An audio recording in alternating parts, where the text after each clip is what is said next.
la théorie de la localisation du troisième ciel à partir du deuxième ciel. N'est-ce pas fou? Job 26, verset 7. Déjà, sachez ceci. Quand vous allez dans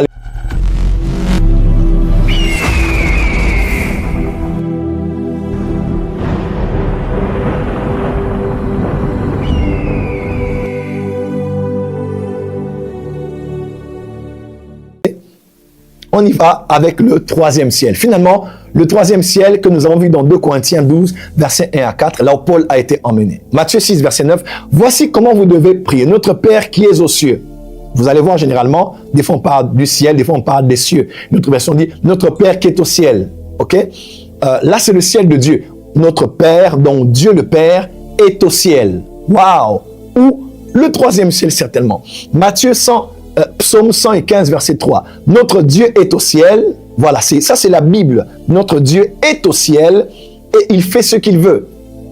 Psaume 2, verset 4. Celui qui siège dans les cieux rit.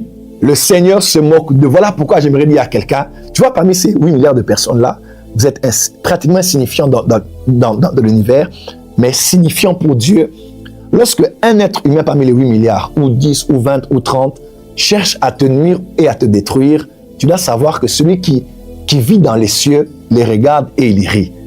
Donc tu n'as pas à craindre de tes adversaires quand il te dit que je suis avec toi pour te délivrer. Sois-en sûr, Dieu a 1000 moyens de te délivrer de la main de tes adversaires. Quelqu'un peut dire Amen très fort.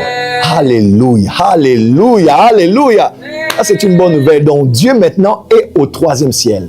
C'est là où, comme on voit, Ésaïe chapitre 6, on a plusieurs récits comme ça. Ézéchiel chapitre 1, où nous voyons des prophètes ont vu le trône de Dieu au troisième ciel. Comme Paul a vu au troisième ciel. Il a été au paradis de Dieu. Il a été là où Dieu est. Donc, il semble que dans tout l'univers, Dieu a son trône au troisième ciel. Alors, chose importante à savoir. Premièrement, le premier ciel est visible, mais transparent.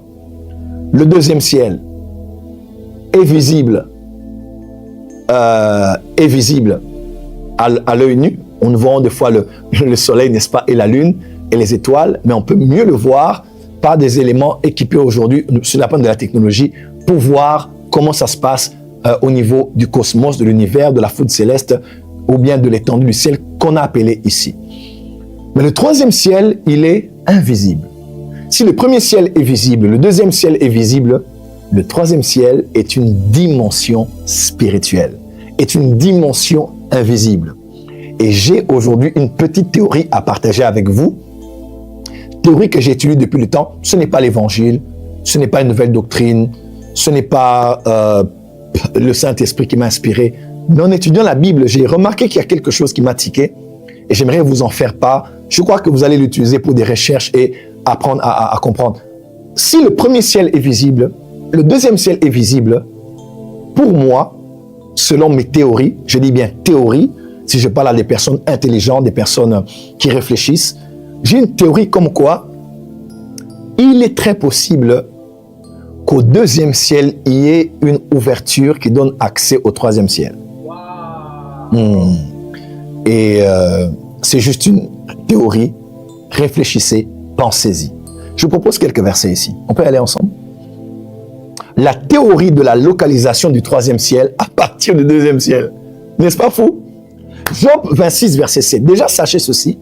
Quand vous allez dans les études de sciences, vous allez voir, on vous dit qu'il y a plusieurs vides dans le ciel, mais qu'il y a un vide qui est très remarquable à l'orient du ciel. Donc, il n'y a pas de nord, sud, est, ouest, mais quand on se positionne et qu'on tient compte de certains éléments, à l'est de l'univers, il y a comme un grand vide. Un vide qu'on n'arrive pas à percevoir jusqu'à ce jour. Considérez un peu ces versets, juste pour réfléchir. Job 26, verset 7. Il étend le septentrion dans le vide, il suspend la terre sur le néant. Par rapport à la position de la terre, quand on regarde le cosmos, on voit qu'il y a un vide, on voit qu'il y a un lien entre un vide et le septentrion. Allez-y un peu plus loin. Ésaïe 14, verset 13. Quand on parle de Lucifer, n'est-ce pas, qui a certainement été, comme certains disent, quitté le troisième ciel pour le deuxième ciel. Allons un peu dans cette logique. Ésaïe 14, verset 13, il disait tu disais en ton cœur, je monterai au ciel, ok? Je lèverai mon trône dessus des étoiles de Dieu. Au ciel, c'est le ciel de Dieu, n'est-ce pas? Et on dit, je m'assiérai sur la montagne de l'assemblée à l'extrémité du septentrion. Et si c'était possible que le ciel de Dieu, le troisième ciel, se était au septentrion, à l'extrémité du septentrion. Waouh! Wow. On parlait même plus loin, Psaume 48, verset 1 à 2. Psaume des fils de Corée. L'Éternel est grand. Comment?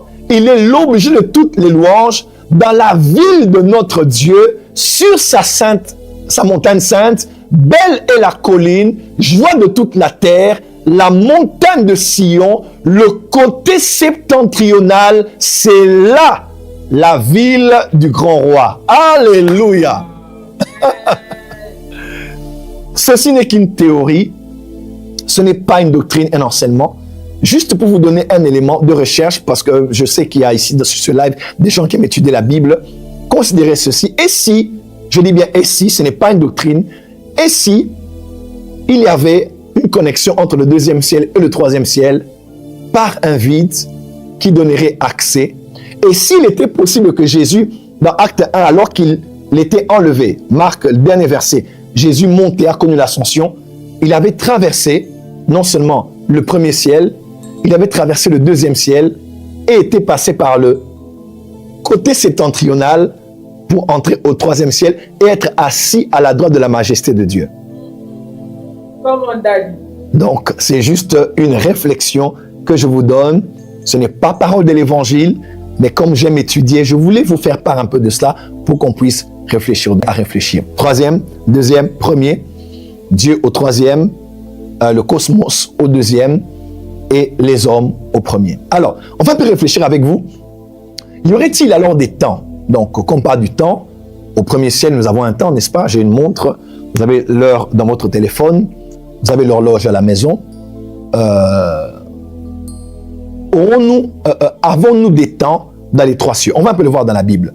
Les temps dans les cieux. Ok. Premier ciel. Dans le premier ciel, nous le savons tous ensemble, il y a ce qu'on appelle le temps chronos. Waouh! Le temps chronos est un concept qui fait référence au temps linéaire, mesurable et quantifiable. Right? Il est souvent opposé au temps kairos. Ok? Chronos, kairos, c'est des concepts grecs. Ok? Kairos qui désigne le moment opportun ou le temps qualitatif. Alors chronos, divinité chez les Grecs, n'est-ce pas? Chronos, même pour ceux qui ont suivi Sandman, je crois que cette saison ne nous a pas trop intéressés. Ceux qui ont suivi Sandman, à un moment, il allait voir son père, le temps, Chronos. Parce que les anciennes civilisations croient que c'est le temps qui a engendré tout ce que nous avons. Pour certaines, pour certaines civilisations, n'est-ce pas? Alors, Chronos, c'est le temps que nous avons sur le soleil, que nous calculons à cause et grâce aux éléments du cosmos, c'est-à-dire le soleil et la lune. Parce que Dieu avait dit, il met les astres dans le cosmos, n'est-ce pas, pour nous permettre de mesurer le temps, marquer le temps et les époques. Et la Terre, vous le savez, est une planète parmi plusieurs planètes, un peu moins de 10 aujourd'hui dans le système solaire. Ce système gravite autour du Soleil, qui gravite lui aussi autour de lui-même, et la Lune est un satellite de la Terre, ok?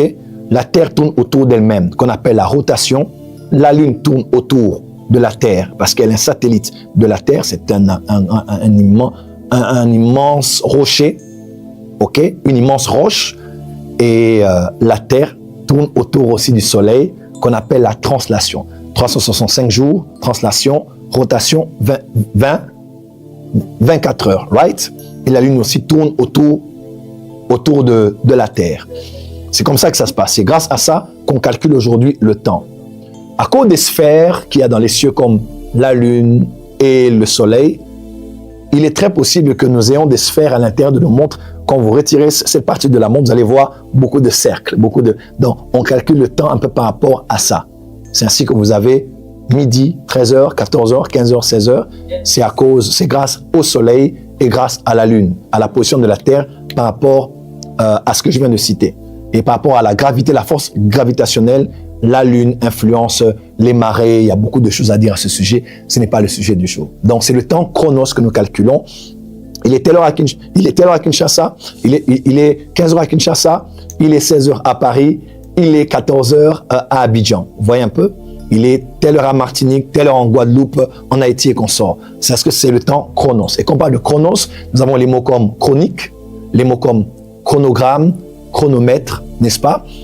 C'est le temps des hommes, le temps linéaire. Le temps linéaire, le temps chronos est représenté comme une ligne droite avec un passé, un présent et un futur. Voilà pourquoi on a dit que Adam est le premier fils de Dieu par rapport au chronos. Parce que dans le passé de la Bible, premièrement, on parle de Adam. Deuxièmement, il est la mesurabilité du temps, chronos. Le temps chronos est mesurable en unités de temps, telles que les secondes, les minutes, les heures, les jours, que nous remarquons avec les montres et autres. Quantifiable, le temps chronos peut être quantifié et divisé en périodes de temps égales. Nous avons 12 mois, 365 jours, 7 jours de la semaine, voyez-vous. Nous avons, voilà, et tout ce qu'on peut mettre en termes de jours selon les mois, les années et autres. Alors ça, c'est ce qu'on appelle le temps chronos. Donc, dans le temps, sous le ciel, nous avons le temps chronos. Et ce temps passe, ce temps avance. C'est ainsi qu'on a dit dans Ecclésiaste 3, verset 1, « Il y a un temps pour chaque chose sous le soleil. » Waouh! Donc, sous le soleil, dans notre terre, il y a un temps pour chaque chose, parce qu'il y a un début, une fin. Il y a 6 heures, il y a midi, 18h, 21h, minuit, 3 heures, et ainsi de suite. Le temps passe et les choses changent. Pourquoi il y a le changement sur la terre? Parce qu'il y a le temps. Bon, ainsi, il y a le temps pour naître et pour mourir. S'embrasser, c'est l'un des embrassements. Ramasser des pierres, jeter des pierres. Fêter et faire le deuil. C'est la loi de la vie.